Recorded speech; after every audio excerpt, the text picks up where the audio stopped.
Hi, everybody.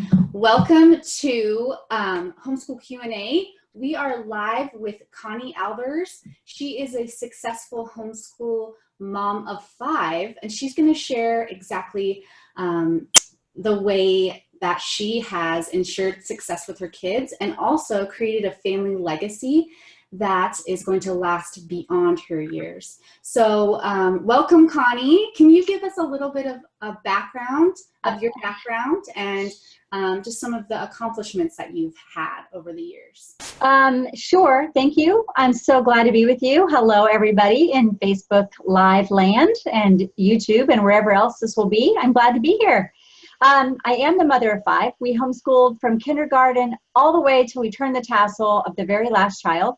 It was a journey that took 21 years, and along the way, I decided to use my gifts, strengths, and talents that I had used in the market space to help form and shape what's now the homeschooling movement, that there's over 2 million students or children that are being homeschooled. So it's been fun. I've been involved in the homeschool movement now for 27 or 28 years, and couldn't be more excited. Yeah, we did homeschool. We started off just by a simple question from my husband asking me if I would consider it.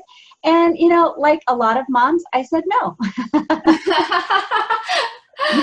Then he asked me something else. He said, would you pray about it? And I thought, oh, I have to do that. So I prayed about it and I said, you know, here's the deal. I'm going to try it, but I am not a teacher. I don't think I know how to do this. I'm not sure I'm smarter than a 5th grader sometimes. But we will try it. If it doesn't work, I just want you to know I want out, and I want to know you're going to support me on that. And he's like, absolutely. Well, the first year it worked, and as the story goes, it just kind of kept going, and then we turned the tassel of my youngest child. All the kids decided to go on to college. It was something that, you know, I wanted them prepared for college so that they made the choice. And they continued. They went on to the University of Central Florida, and we are super excited. They have all graduated. But my biggest accomplishment is doing it. I mean, I didn't have any grand plans except for surviving the first few years. I mean, I was scared to death. I didn't know phonics. I didn't learn in a school environment that taught phonics, and yet everything I was reading said these kids needed to learn by phonics. So true story, I learned phonics as I taught it. Thank goodness there's student teacher guides and lots of audio visual, but no, that's kind of the real truth. Every year brought in some new fear or doubt or uncertainty. Some years I felt really great because my kids were doing well, and of course I wanted to, you know, take all the credit for that. Oh, it must be me. And then of course the years that they didn't do so well, or we had a struggle, then I had to step back and look at what was it? Was it the child? Is it the learning style? Was it the parent? Exactly what was it? And so I started on a new journey as they got older and the subjects got more difficult. Their personalities started to become their own. You know, they just weren't little kids who, you know, I could say, okay, break open your, you know, paper and let's do some shapes and letters and colors. It got more difficult. And so I had to grow and change along with them. So my biggest accomplishment is we did it. We had a great time. And they're all looking back on those days, and we have some faux pas that we laugh about, but all of them, we had a really good time. Yeah. Well, you know, the first time that I met you, I was actually an MC on a kind of a live like this. And I only had really little kids, and you were talking about homeschooling high school, but you made it so interesting and you made it so insightful that I knew that I had to keep an eye on you. And now you have a new book that's being released all about parenting teens. And my daughter is 11, so she's kind of transitioning into that stage. And I already see some of those things that you talk about in the book about getting more independence and having more of a voice and wanting to kind of know more about why I'm telling her to do certain things. So I've really appreciated that about it. I've really appreciated it. So let me give us some insight about your children and just some of the like successes that you've had, and maybe some of the struggles, maybe just like one of those each, because you have 5 of them. So yeah. so. I think to keep it very real, I had natural learners and gifted children, and I had struggling learners who didn't feel that they were gifted in really anything. So I ran the gamut. And I think anybody that has more than one child is likely to have the same kind of experience. One will excel in a certain area more than another. And you're a mama of 6 kids. So I bet you could sit here and tell me some of your own stories of how they're so different.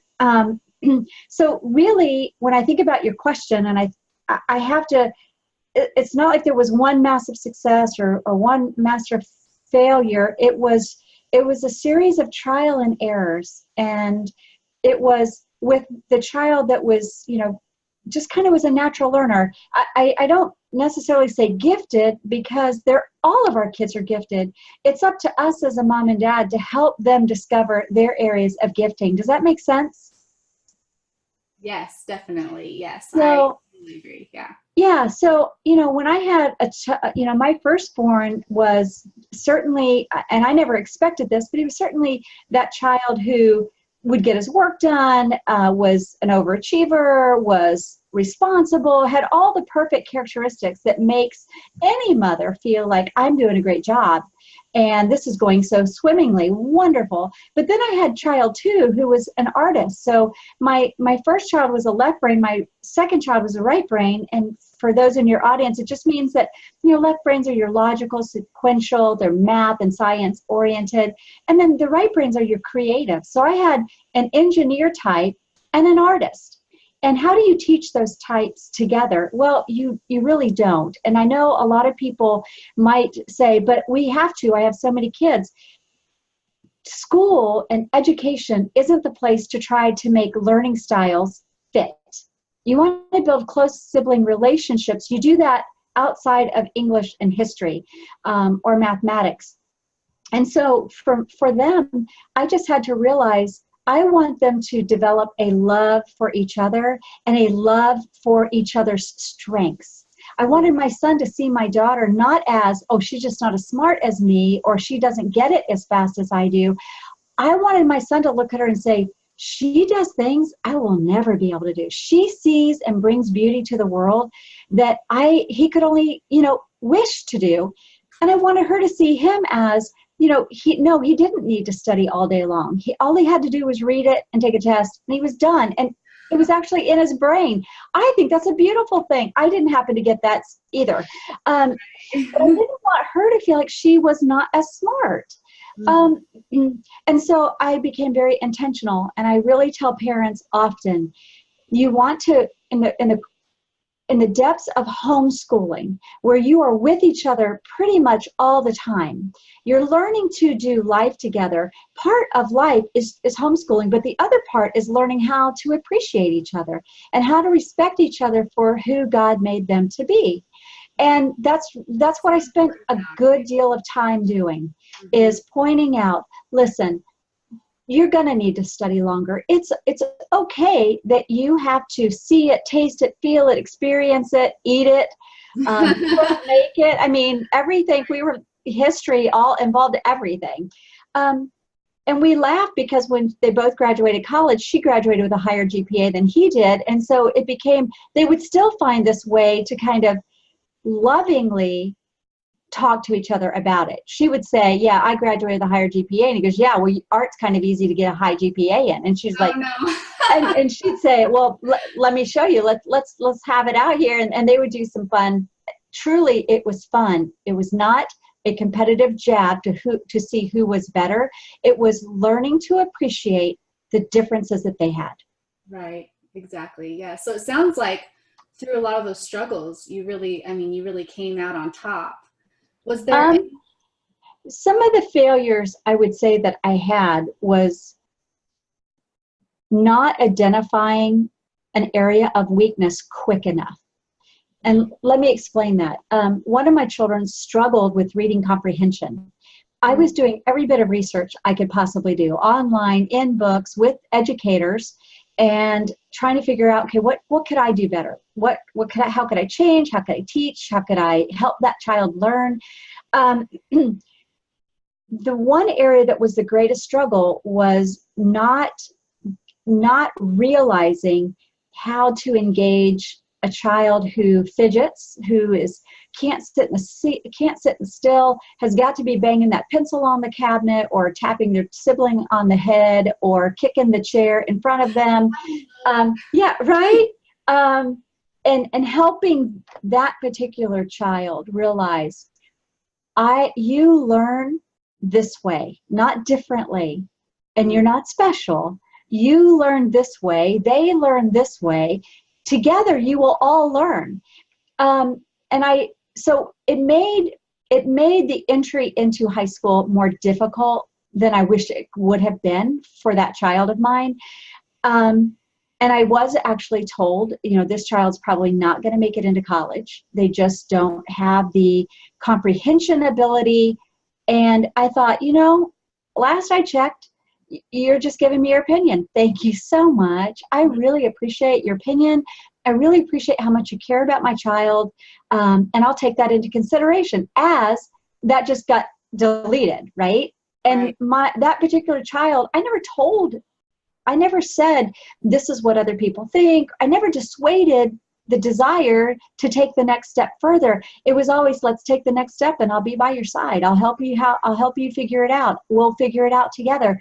That child not only did graduate, but he did graduate with academic scholarships. Wow. And he graduated college. So that's my whole beat on the drum of, don't label your children or discount them based on a struggle or a weakness that they have. Help them learn to manage those weekends. And boy, listen to me. Zero in on their strengths. Help them see the areas that they soar in, the areas that God has given them. Help them develop those talents, and then focus on those. When they start to feel they can't do it, and they will feel that because you've got 6 children, I could tell you right now, they're looking around. They're kind of figuring out who's the one that's reading really well and who's struggling.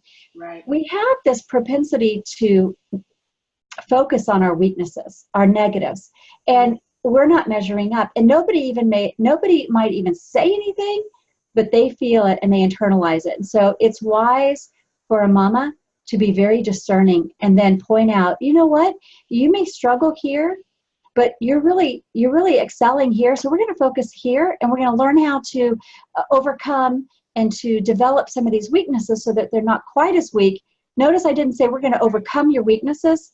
If somebody isn't gifted in mathematics, really, truly gifted, the likelihood of them becoming an accountant or an engineer or a mathematician is probably not going to be an area they desire to go in anyway. But they do need to know, they do need to know, how to run a business, or they need to manage a checkbook, or investments, or purchasing a home or car insurance. They need to understand what I would consider basics. Well, I wouldn't even say basic, because those are more than basics, but functional life mathematics skills, right? They don't need to solve inventory for a Fortune 500 company, right, and figure out their solutions for product and scale and margin and all. They're not going to gravitate toward that. So don't set them up for thinking, well, that's probably what you should do. No, just keep an eye on it. Keep observing. Right. I really like that. I try to do that too.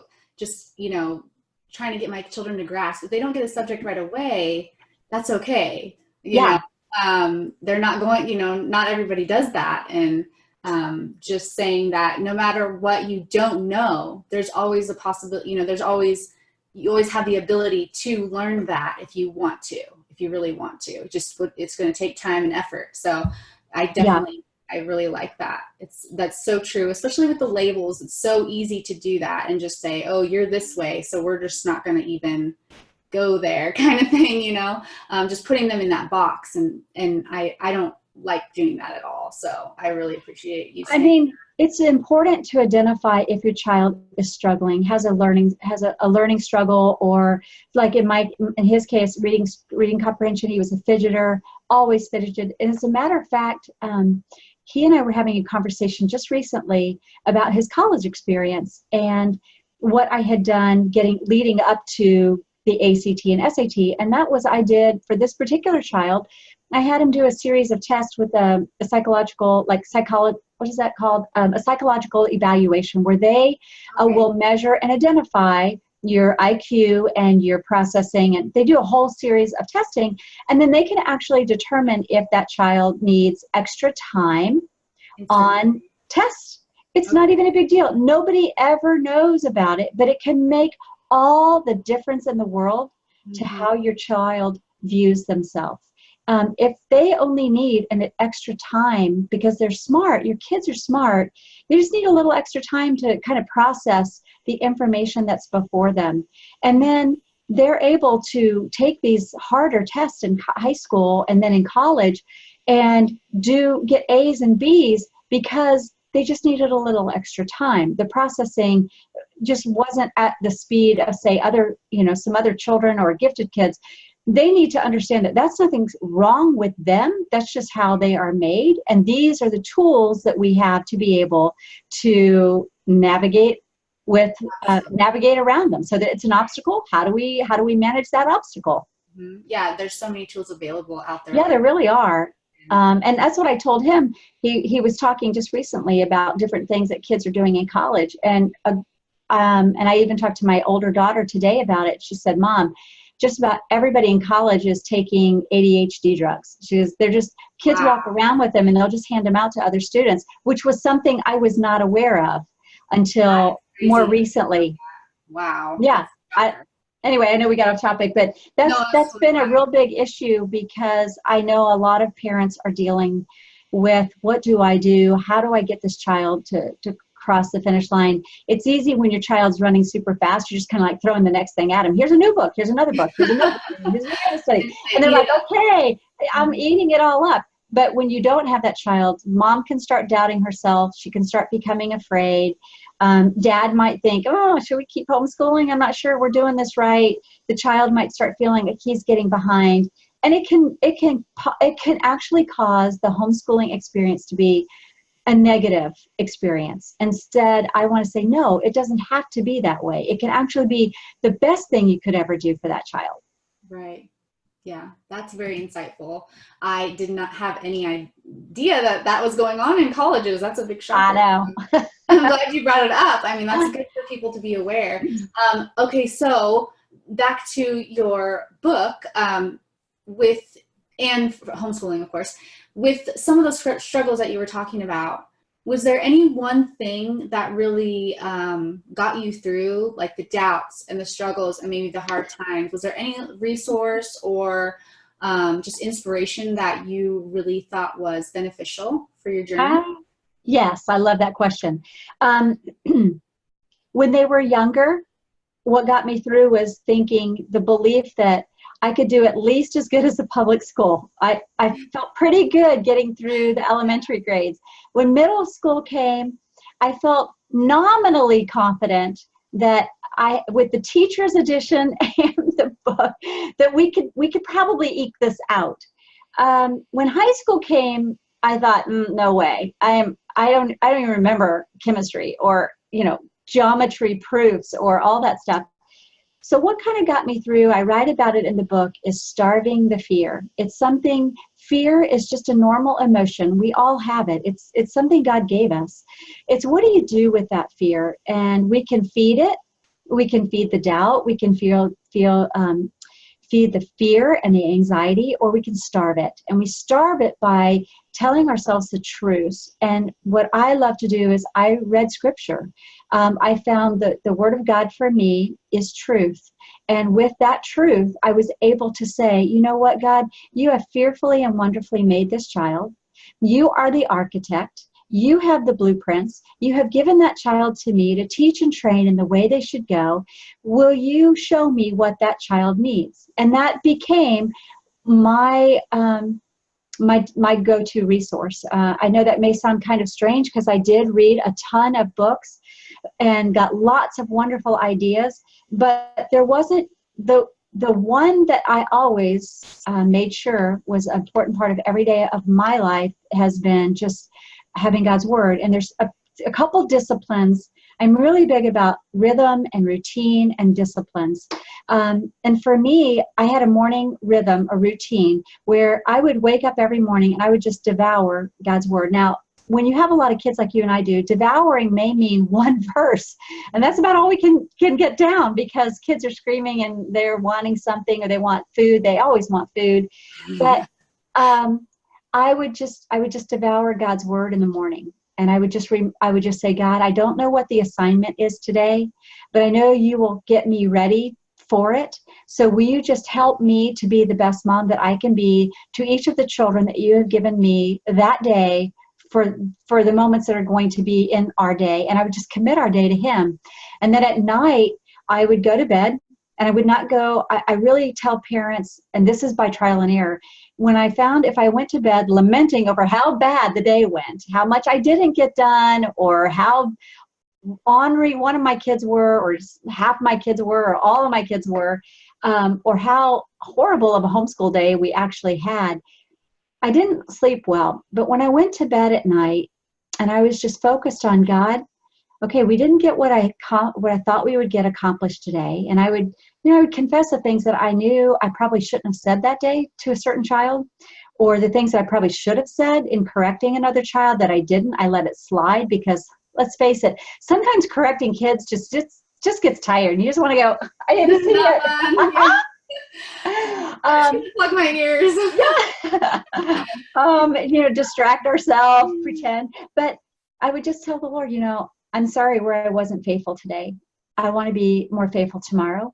And God, as I am sleeping tonight, would you just stir my heart? Would you just whisper in my ear? Would you reveal to me what I need to be or say or do tomorrow? And I would wake up in the morning with, like, you need to keep an eye on this particular child.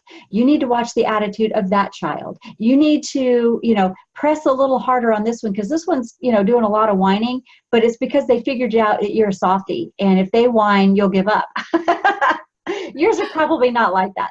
Mine were like that. But, it was the single inspiration of just knowing that God is my rock.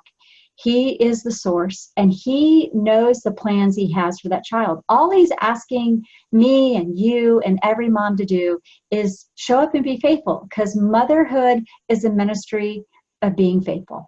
That's just, we got to show up and do our best. And when we stumble and fall, we get up, we say, I'm sorry, and we get back at it. Yes, exactly. With me, I have to write down in my little to-do list. Like I just have like a 4-point to-do list. And one of those, the top thing is on there is pray. I love it. Through the busyness of the day, I will forget. And, God asks us to pray without ceasing. And I always forget, he cares about everything in our lives. And so we shouldn't just let the little things slip by. We should be praying throughout the day. And so that's what's at the top of my to-do list. So I can remember just, pray, when things come up, then pray. And that's really been helping me lately. And, there's a lot of wisdom in what you just said. I don't even know if you realized how monumental it was. We tend to zero in on the big things, right? But it's really in the little things that we end up keeping our children's hearts in. And it's the little things that we can also miss the easiest, because we are so distracted. Your children are, there's always somebody who needs something. And I love that you mentioned something profound, and that's pay attention to the small things. Yes. Because it's out of those small things, big things arise. Yeah. So speaking of big things, you have a book. Yay! Can't see it very good. It's called Parenting Beyond the Rules, and I am halfway done, and I absolutely love this book. Some of the things that really struck me was that in the introduction, and I've told you this already, but in the introduction, your daughter, she's older, she's an adult, and you guys are just in the moment, and she says, Mom, look at what you've done. Look at what you've built, this family of ours. It's amazing. It's an amazing family. And I think that that's what all parents want. They want their children to say, wow, I had a great family. I have great parents. I have a great family life. And so with that, let us know a little bit more about why you wrote this book and what people can expect from it too. Okay.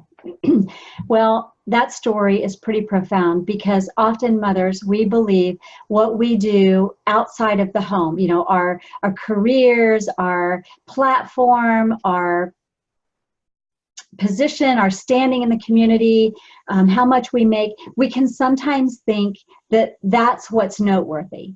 And I had a very distinguished career prior to having children, and she was very aware of what I had done. And I was doing quite a bit of really cool things when I got toward the end of parenting. And there was a lot of stuff in the middle, but she was really trying to make a point to me that, Mom, out of everything that you do, building a family was your life's greatest work. And it absolutely floored me because it hit me when she said that. I mean, I still get chills and I still get tears when I see her. I can still picture it. You know, it's a defining moment, probably the most significant defining moment in all of my motherhood is that conversation. Because in Proverbs 31, we want our children to rise up and call us blessed. And they don't usually do that unless they want the car keys or it's a sleepover or some ice cream, you know, to watch a movie. But here she was in her mid-20s telling me that was my life's greatest work. Wow. And I just started crying. And she said, Mom, this is what you need to do. You need to pour into younger women. And the reason that's so profound is this is a girl who saw my ugly. She saw when I wasn't having a good day or I was mad at her dad. She saw when I would get frustrated at her other siblings. She saw when I got frustrated at her, when I didn't understand how she was wired. And I wouldn't always be so sweet and gentle and perfect. And yet she's saying, Mom, look what you did. And that just was so profound because I want every mom to hear this. Your kids are not looking for you to be perfect. They're looking for you to love them. They're looking for you to come alongside them. They're looking for you just to give their best, to hear them and to know, and for them to know that they matter in your life. Right. That's what they want. It's so simple, but we get it all, you know, we blow it up into, well, we have to do like a million things. No, we don't. Right. We really don't. It has to be Instagram perfect. Oh my gosh, right? Right. But I was not looking to write a book. I was looking to start a new company, which is why we were standing in the parking lot of Panera. I was corporate minded. I always was. And I was just going to start another business. Kids were done. I'll go into corporate life again, make a lot of money, do my career, all this kind of stuff. And she was sitting there saying, Mom, the lowliest thing you thought you were doing was the most significant thing you ever done. Wow. And she goes, and it was right after that time that God just kind of whispered in my ear, I want you to write. And I'm like, me? I'm not a writer. And I said, if you want me to write, just like you wanted me to homeschool, and that's when I told the Lord, if you want me to do this, you're going to have to show me how, because I don't have a clue. If you want me to write, you're going to have to bring the people. And he did. He brought actually everybody. He brought me a great contract with a major publisher. He just continues to open the door. And that was the catalyst for this book. I took what she said and I said, okay, God, what did we do? What did we do right? What did we do wrong? How can I tell the stories without like saying my kids, just telling their story? I'm not going to tell their story. I write and share it in the book, Parenting Beyond the Rules. I share about my mom fails, about what I learned in the process of trying to listen to my child, trying to think I was having a conversation with a particular child that's not how they converse. I write about how I was trying to talk to my daughter to get more information on my fourth child. And I just think I'm on a fact-finding mission. Okay, just tell me more. We're having a conversation. She got so upset. She's like, Mom, stop. I'm like, what? She goes, every time you interrupt me, I lose my train of thought. And I thought, how in the world can my asking questions be so disruptive to your thought process? I had no idea. But it was significant to her. And those are the stories that I write about. that's how the book came to be. It's just been, just like motherhood, it's been a walk of faith. And it's been a walk of saying, God, I'll do what the next assignment is, but you're going to have to open the doors and lead the way. Right. My biggest desire. I really like the parts that you share. You do share, like the stories of when you're walking everyone through some really great tips on how to create that family legacy and the openness and the communication and all the things that we want with our family. And you talk about how you instituted the family meetings. And it's so funny that I was reading this, because we had just done this before I started reading the book. We just started family meetings, and you give this example of sitting down with your son, and you kind of just use this meeting to like kind of berate him. I was going to fix him in, 2 hours.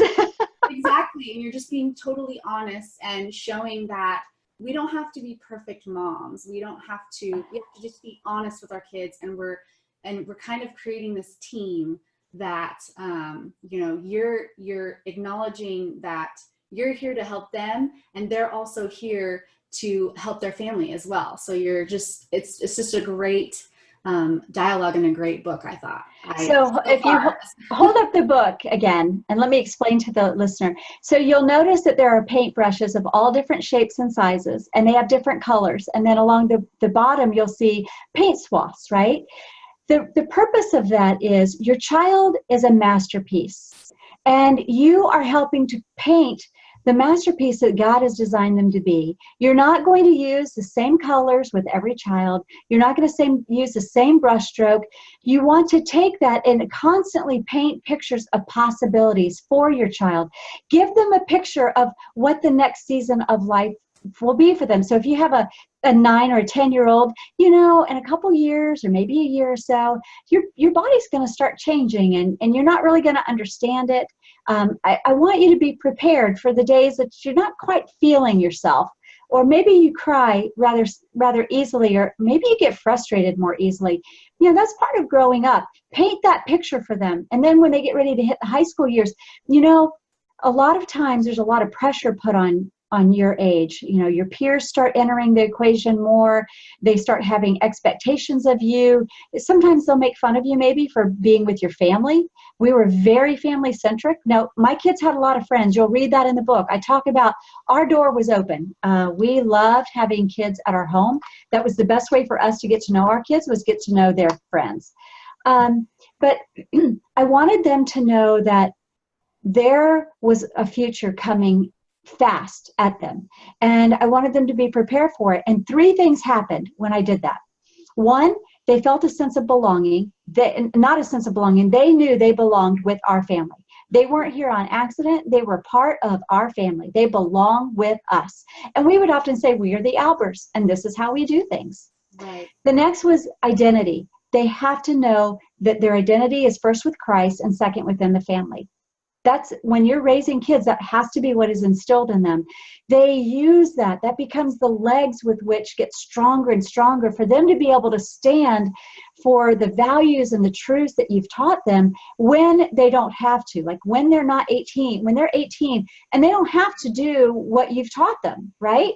But when that has been that we are this family, this is how we do things, this is why we do things, you belong, you're part of us. When you stumble and fall, we all stumble, and we're going to be right there with you to help pick you back up. When your sibling falls and stumbles or gets into something, we're all going to run over there and we're going to help them get back up on the straight and narrow and get themselves cleaned up as well. The third thing that happens is they feel safe. When your child feels safe, that we're not going to overreact with something that they say that's maybe foolish, or maybe even something that they've done that we would rather they not have dived into or been exposed to. That we're not going to immediately strip them of everything for a whole year. They're not going to lose their phone or video games or every single thing. They're not going to be able to not talk to a friend for a year.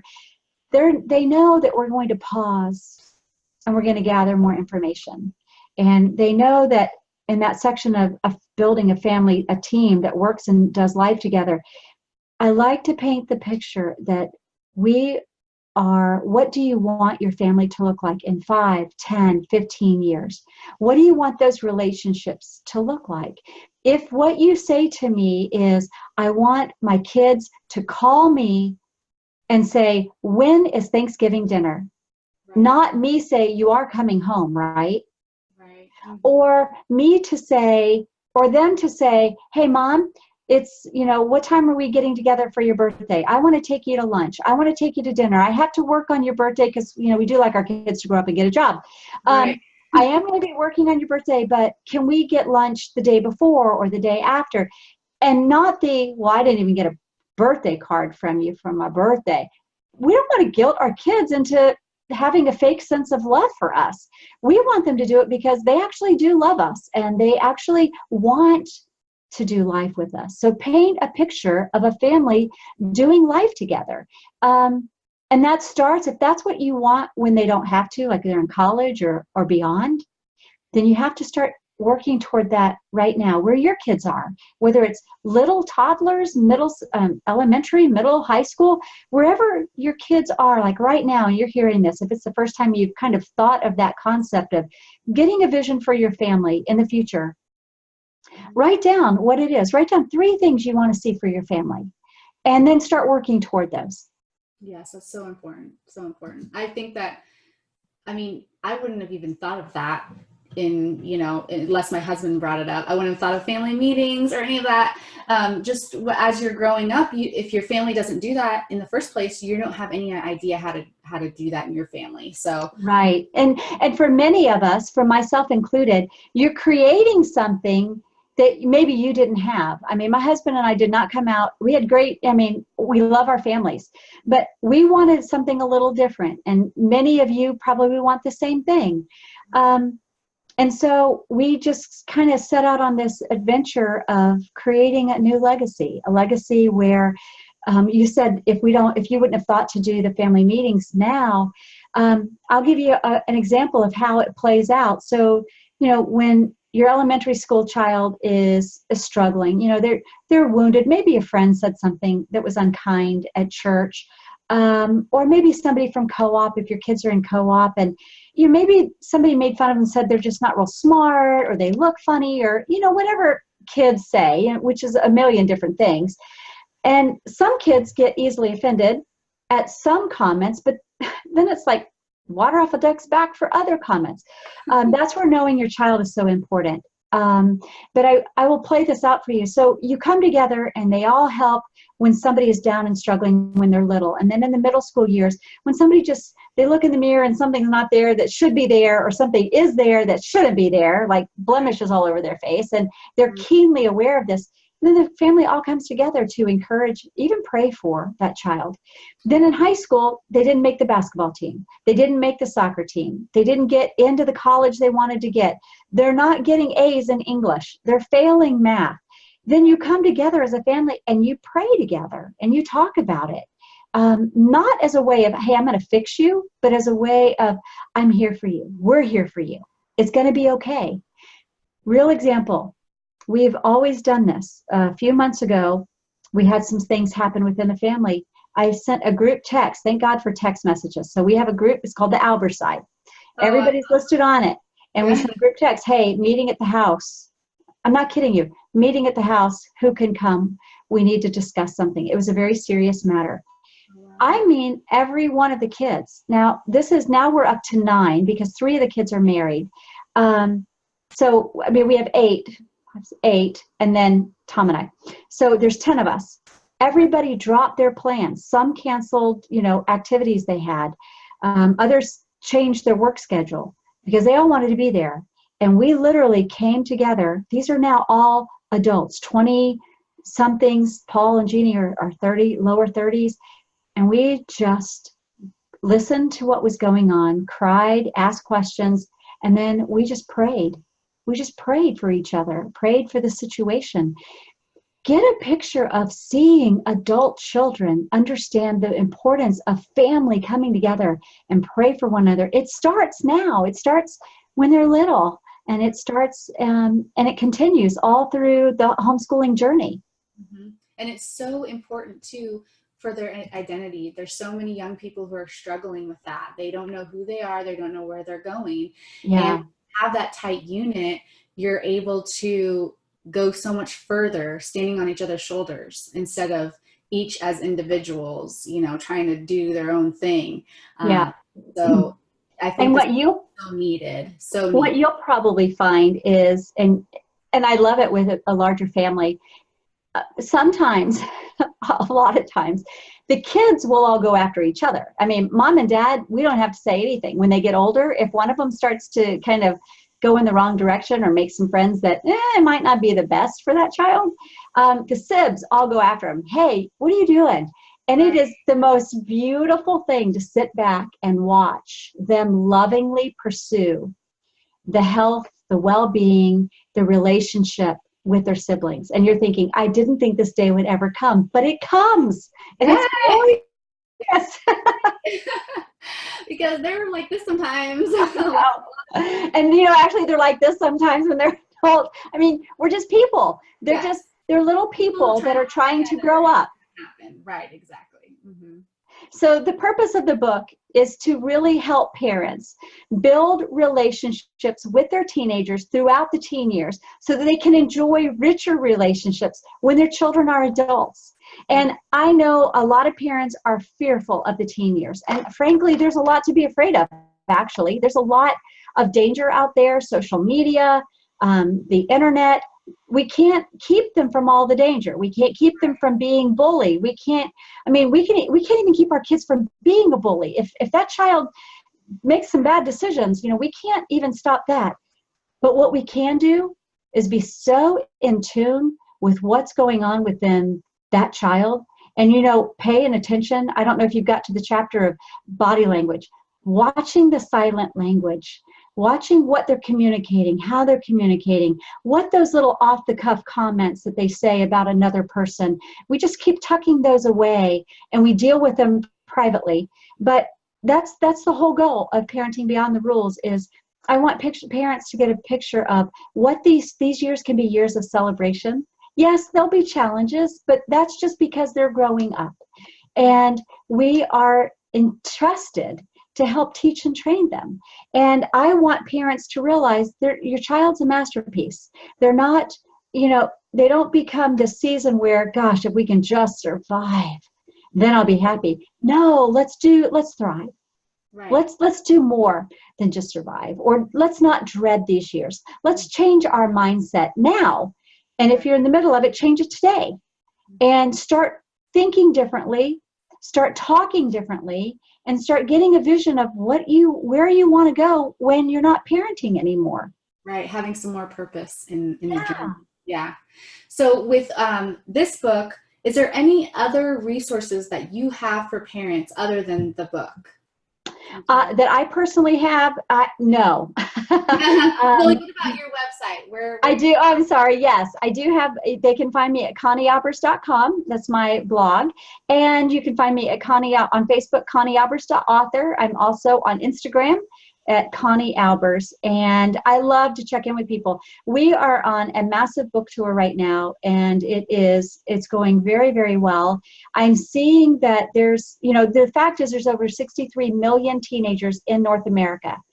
And it is just our vision that if we can just reach a few million of the parents, imagine the lives that can be changed and the families that can be changed forever. That's our goal for seeing, and we're just asking the Lord, God, you've brought it this far.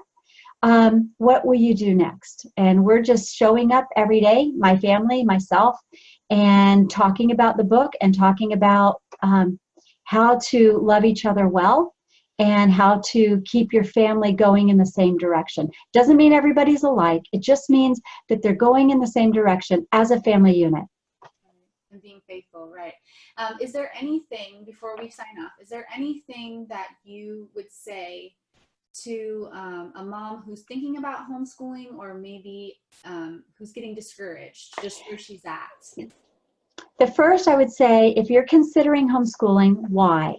Write down your why. I think it's very important. If it's because there's struggles in the school system and maybe your child's been picked on, maybe your child's gotten into some trouble himself or herself, know your why.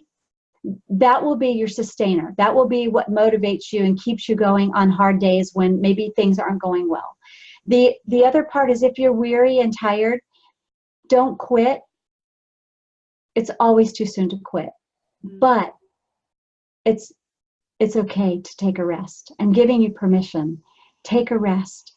Sometimes we push so hard that we get worn out and weary. Step back, take a rest, recalibrate, see if what you're doing is the amount that needs to be done, if that child needs more or needs less. Don't be afraid to pivot. I often tell parents, master the art of the pivot. That's one of the most important things we can do. As your child starts to grow, you're going to need to change and adjust, and that's completely fine, because every child is unique. So you're going to parent that child the way is the most effective way for that child. So if you're homeschooling, know your why, write it down, commit it, put it wherever your schoolroom is, or in your car, or in your bathroom mirror. That becomes the reason you get up in the morning, and that becomes the sustainer on hard days. Then, if you're tired, it's always too soon to quit, but you can always rest. And then step back in. All right. Well, thank you so much for joining us. If we have comments, we'll have those in the comments on Facebook, and we can have you answer those later. So yes, absolutely. I want to hear what you think about the book, so leave a comment and ask me any questions. All righty. Thank you so much. We'll talk Thank to you. Soon. Bye.